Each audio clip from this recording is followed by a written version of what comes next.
ça risque d'être plus intéressant. Tu dis, tu as dit tout à l'heure, moi je suis musulmane, le voile, tu sais. Ouais. Donc, quand on parle de religion, déjà il y a certains critères pour se considérer comme quelqu'un qui appartient ou qui adhère à une religion. J'imagine qu'un de ces premiers critères, c'est d'être croyant.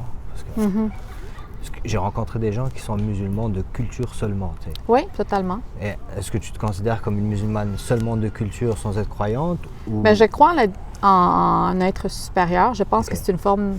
En fait, dans mon cas, moi, je pense que c'est une forme de modestie humaine. Je me dis tout le temps que c'est une humilité, en fait, de croire que l'homme n'est pas ce qu'il y a de plus puissant, de croire qu'il y a quelque chose, d'une force quelconque qui est plus élevée que nous, sans la définir, sans dire elle a l'air de ci, elle a l'air de ça, mais juste de dire, d'accepter l'humilité que nous sommes quand même des humains vulnérables, nous sommes destinés à mourir.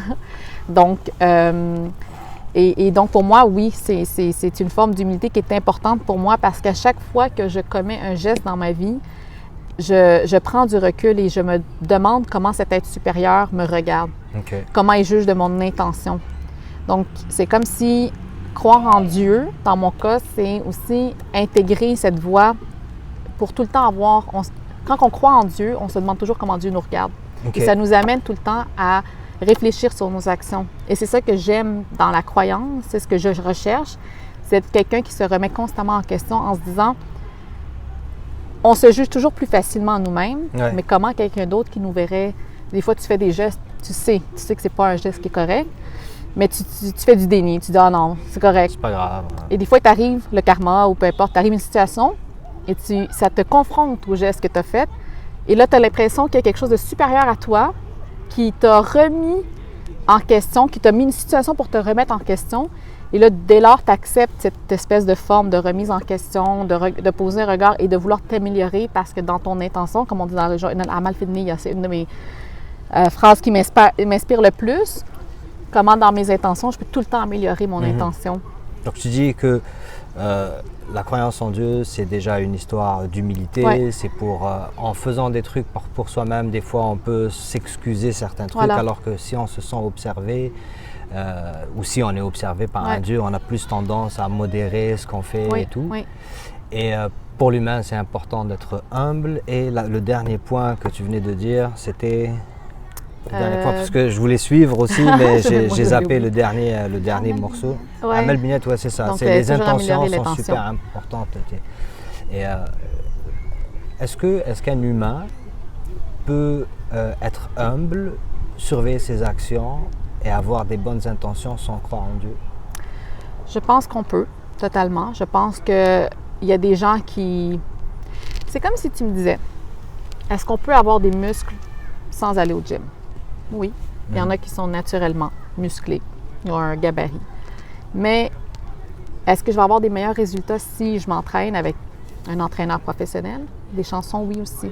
Je pense pas que c'est une question de « ça prend ça ultimement », mais je pense que la religion, bien prise, bien appliquée, bien comprise, elle a vraiment des belles valeurs. C'est difficile aujourd'hui de rencontrer des personnes qui... En fait, je pense que je suis plus spirituelle que religieuse. Moi, je suis quelqu'un qui... Oui, je m'inspire beaucoup de l'islam.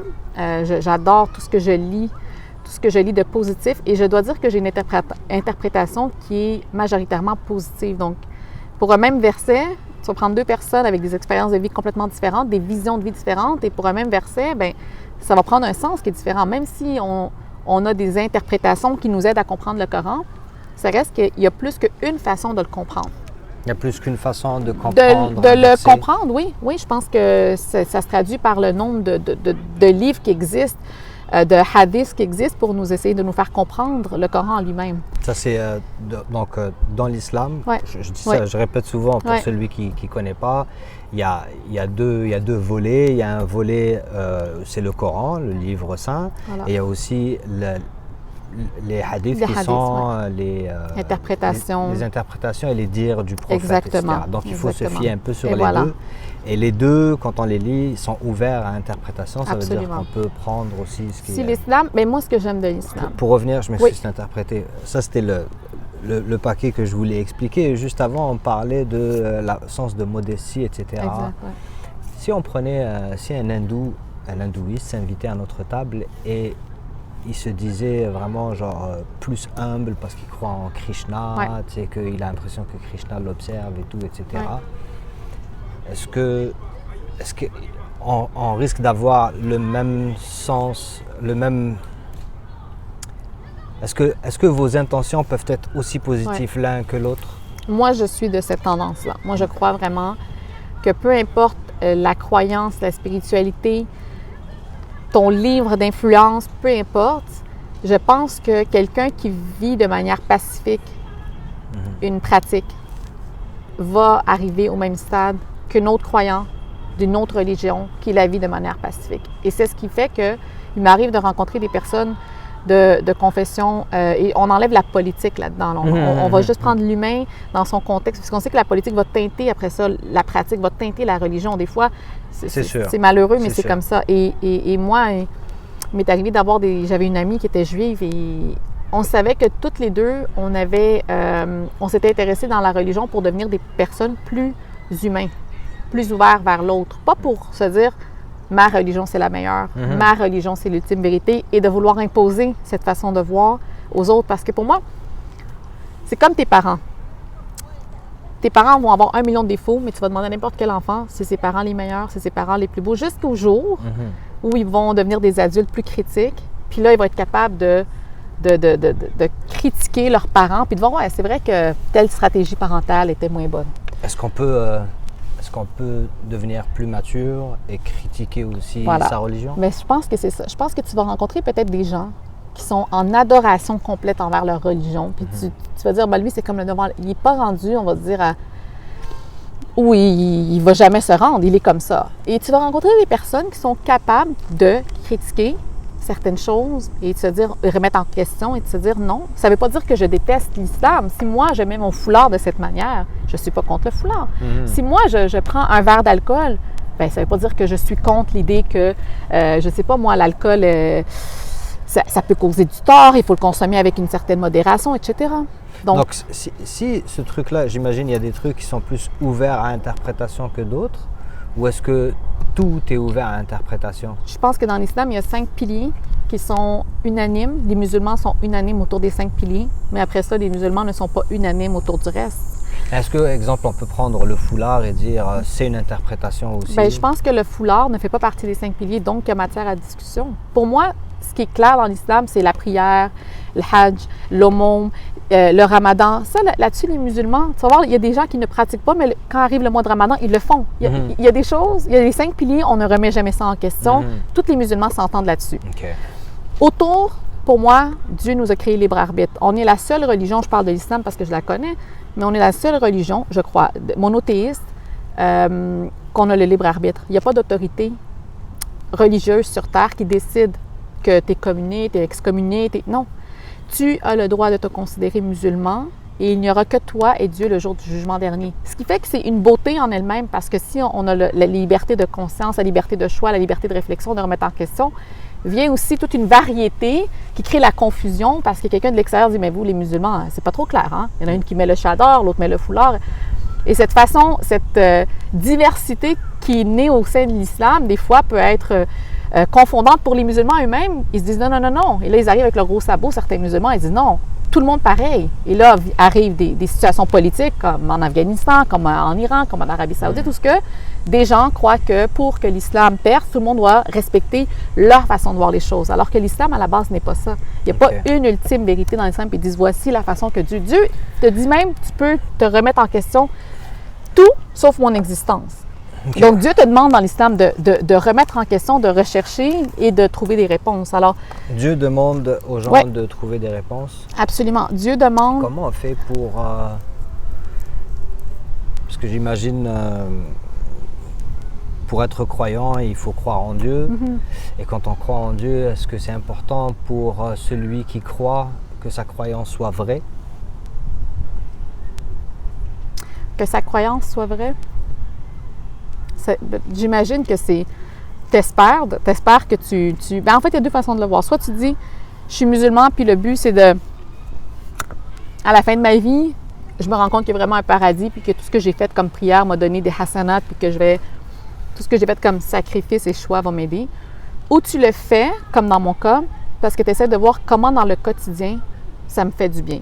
Pourquoi Dieu m'aurait demandé de jeûner? Pourquoi Dieu m'a demandé de faire la prière? Donc, c'est soit c'est vrai, ou j'ai Ou c'est vraiment... un mode de vie. Ou c'est un mode de vie, Ou voilà. c'est un mode de vie. C'est-à-dire, c'est soit c'est vrai, soit ça me fait du bien. Exact. Mais moi, c'est comme ça que j'essaie de voir l'islam. Je n'essaie plus de voir l'islam comme je vais accumuler tous mes points sur un tableau, genre toutes mes hasanats versus mes sayyi'at, puis à la fin, genre, selon ton tableau de comptabilité, tu rentres au paradis ou à l'enfer. Moi, je ne le vois pas comme ça. Mais est-ce que c'est important pour toi que ce que tu crois soit vrai, ou tu fais juste, non, moi, ça m'est égal, ça me fait du bien? Pour moi, c'est vrai à partir du moment où ça me fait du bien.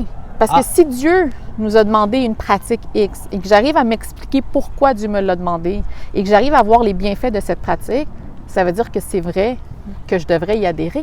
Si je te dis, par exemple, manger santé, c'est bon pour toi, puis tu fais juste l'appliquer sans comprendre, c'est différent de, je vais manger en espérant que ça prolonge mon espérance de vie, parce qu'on dit, mange santé, ça va prolonger, ou fais du sport. Mais il y a combien de sportifs qui sont morts avant le temps? Tu sais, tu pourrais commencer à dire, non, mais faire du sport, si vraiment faire du sport était bien, il n'y aurait pas des sportifs qui mourraient. Ou tu dis, au quotidien, le sport me fait tel bienfait, donc pour moi, c'est un mode de vie que j'aime bien. Puis j'espère qu'à la fin, ce que je vais en cultiver, c'est que c'est vrai, ça m'a fait, oui. Tu m'as dit, ça devient vrai du moment où moi, ça me fait du bien? Pour moi, oui. OK. Si le même hindouiste que tantôt, il me dit, moi, je crois en Vishnu parce que ça me fait du bien, et puisque ça me fait du bien, ça devient vrai. Est-ce qu'il est justifié de dire c'est vrai parce que ça lui fait du bien?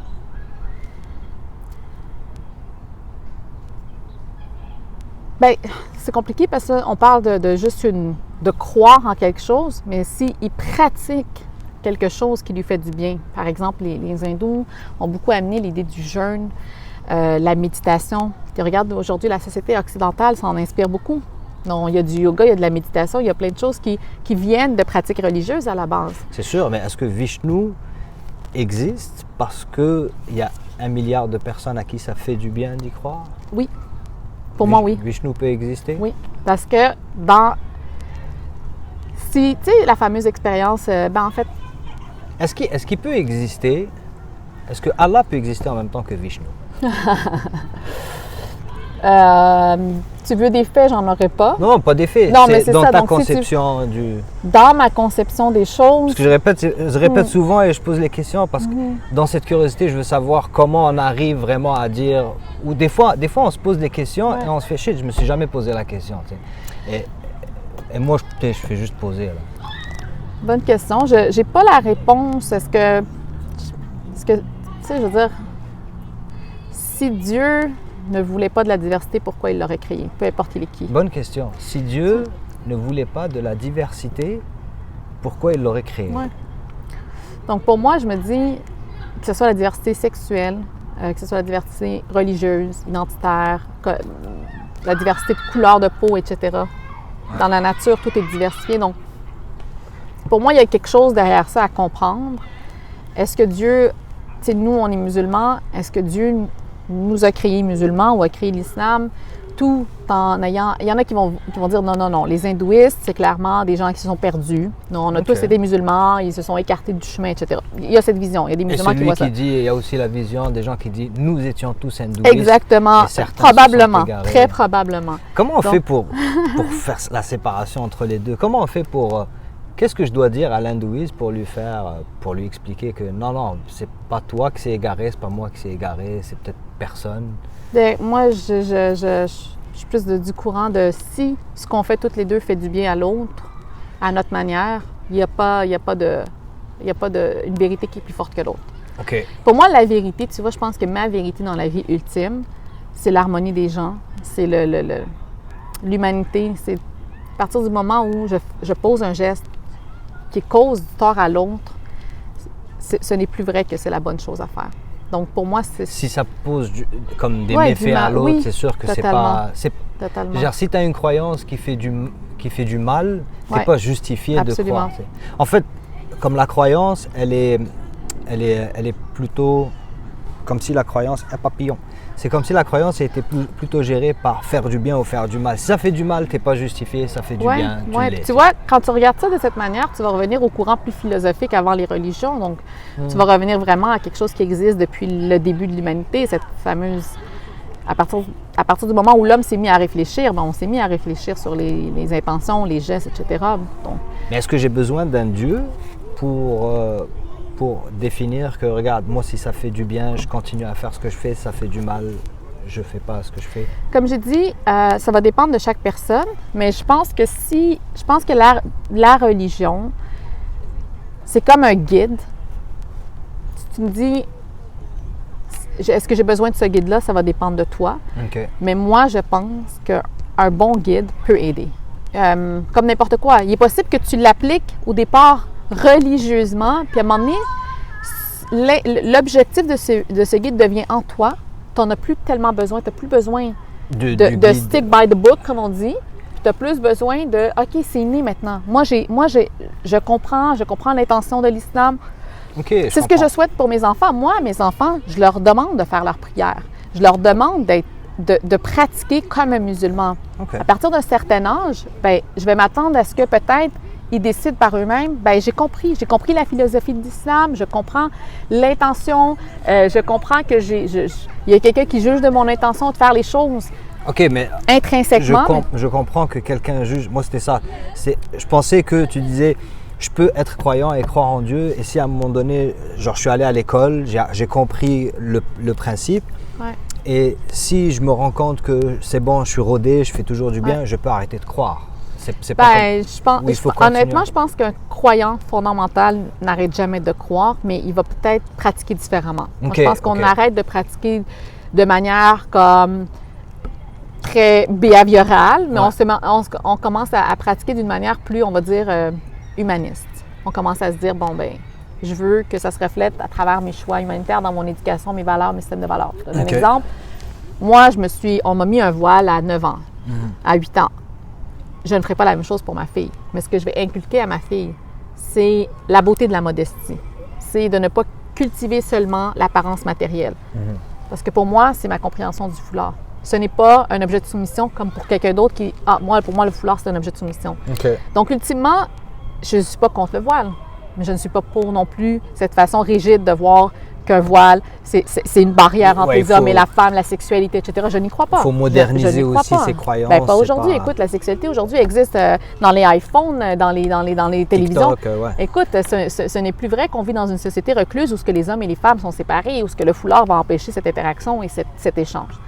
Mais pour moi, l'objectif du foulard, c'est plus un objectif de dire à la fille, nourris quelque chose qui est profond en toi. Ne te fie pas seulement, surtout à l'âge de 12, 13 ans, où elle commence à découvrir les jeunes garçons.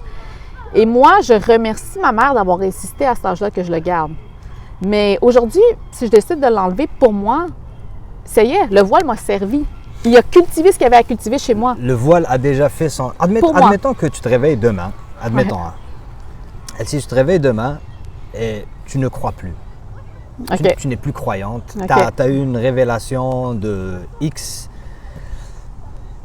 Est-ce que tu vas dévergonder ta fille ou est-ce que tu vas quand même l'élever de façon...